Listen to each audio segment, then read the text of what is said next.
Yung aking mga pinunla. Ayan. Ililipat tanim ko na. Eto, pagkaalam ko, arugula to. Kasi ito, hindi ko na ngayon alam kung ito ba ay cabbage o pechay bagyo. Tapos, eto syempre, lettuce.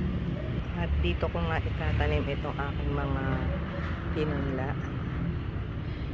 Kasya na siguro sila dyan. Ayan, magmamadali na ako kasi hapon na baka abutin na ako ng dilim. Ito na ngayon natapos ko. Ayan. Meron pa akong konting itatanim na arugula. At ayan. Sana mabilis na itong lumaki. Diba? Umaga na ako nakapag video ulit kasi inabutan na ako ng dilim. Kasi nga diba sabi dapat pag tayo nagka-transplanting dapat hapon. Kaya ayan. Sana lumaki. Thank you for watching and don't forget to follow, like, and share. Bye!